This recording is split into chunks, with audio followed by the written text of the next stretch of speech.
Alright, this was the first model. This was made out of pine, and I laser engraved the trails and hatch filled them, and they're pretty full, and in a lot of places they run over the words and stuff. So after a little while I modified them. I had my engraving on here pretty deep, and and then I had of course come back and modified and put the roads in and put the river and vcarved it in. So after 3 or 4 uh, changes, that's what we came up with. And then I came up with the seven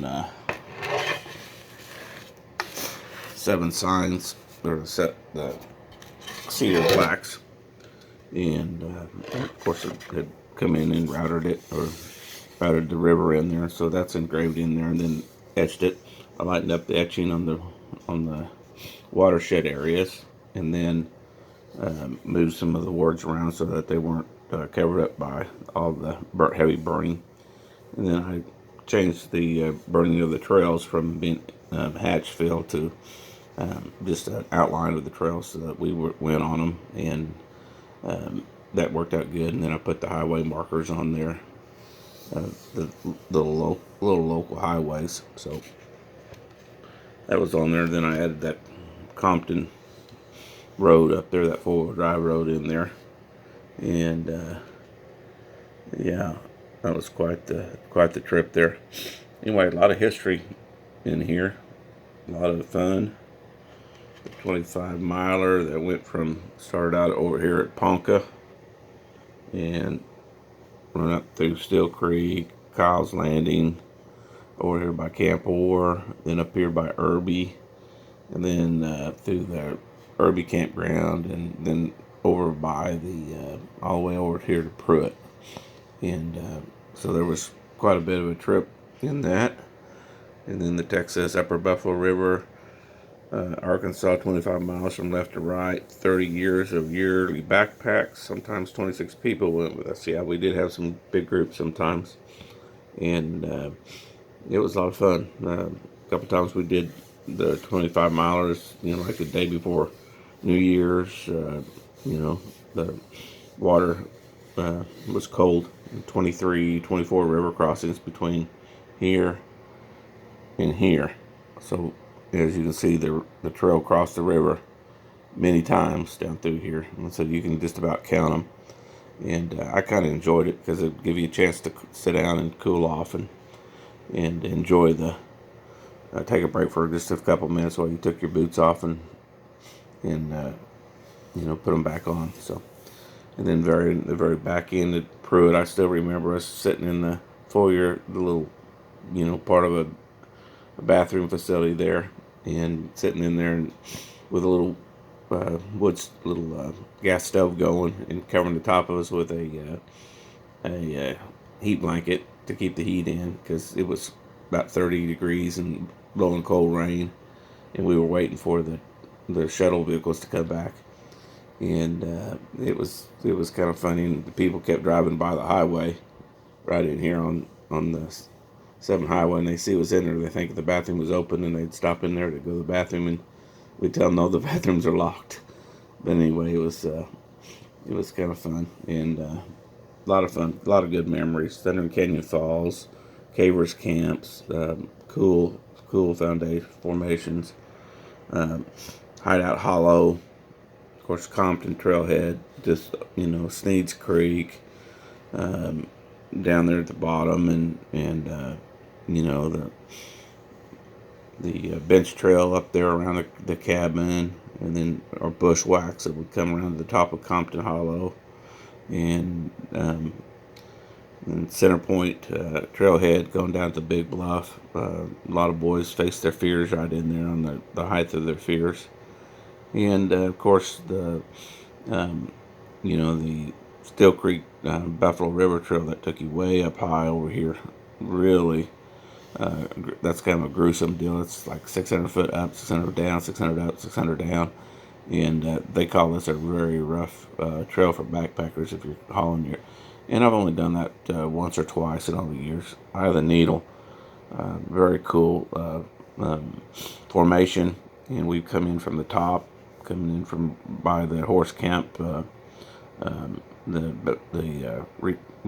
tree climbers camp right there. There's a little drive across the street from it, and we drive down that little four-wheel drive road, and then take off and come on down through there, and then hike back out to Kyle's Landing and up. I don't have Kyle's Landing Road in here, but that's just another side road. I didn't put all the roads on here, only the ones that were really important.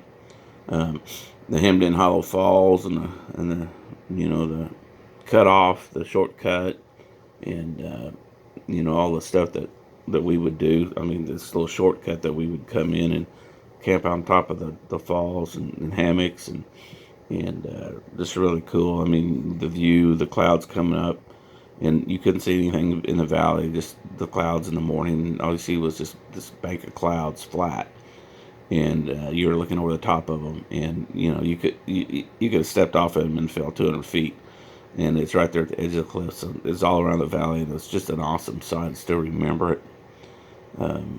And that was also one of the first trips that Robbie Miller took me on down in there. And he says it's pretty easy. It may be a couple hundred foot. Well, it's 2,000 feet down and 900 feet, so it's pretty gruesome. A lot of people take this trail, and I see them walking down it with kids and one water bottle, and I think they have no idea what they're up against. So that kind of thing. So it's kind of interesting. We've done that several times. We've actually hiked back out of it and help people to get up to the top because it's pretty grueling coming out of there.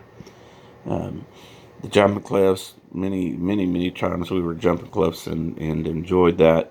We come in from Kyle's, we do the 5 river crossings, base camp at the jumping cliffs, we go over to Hemmed In Hollow. Sometimes we would go up and around and do a float trip around the horseshoe bend there of the Buffalo River, and then walk back and forth. A lot of homesteads and stuff like in there. A lot of history in this area, so it's very interesting stuff. This is one of the places where it's just a wow moment all the time, and so many good memories. This is right up in here is where I was. Me and Rob, he broke out the steaks because he was bringing steaks, and they ended up being a hamburger with a fillet with a piece of bacon wrapped around it. And so we had a big laugh about that, and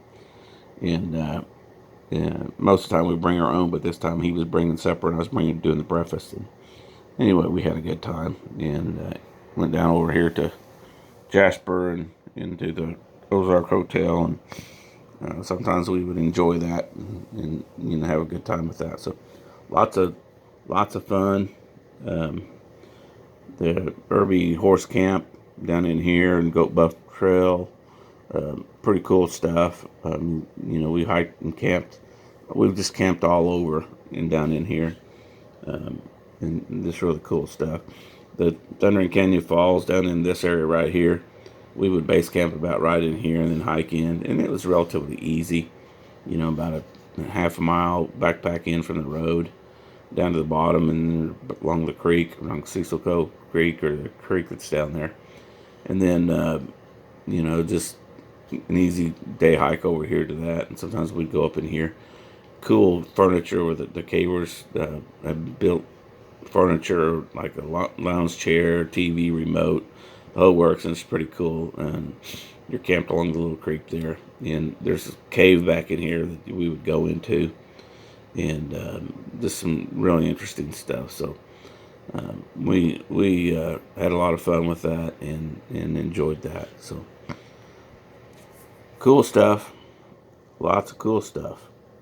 4-wheel drive only, yeah, and just a lot of stuff. So anyway, that's the overview, and I made 10 of them, and on the laser and the CNC, and they came out really cool. And this cedar came from the Royal Ranger campground. It's cut out of where the FCF village is, and I turned into 4-foot long logs and then resawed it into lumber and then dried it, and then put it back to use. So the wood has a special place, and there it is. We're putting it back in service.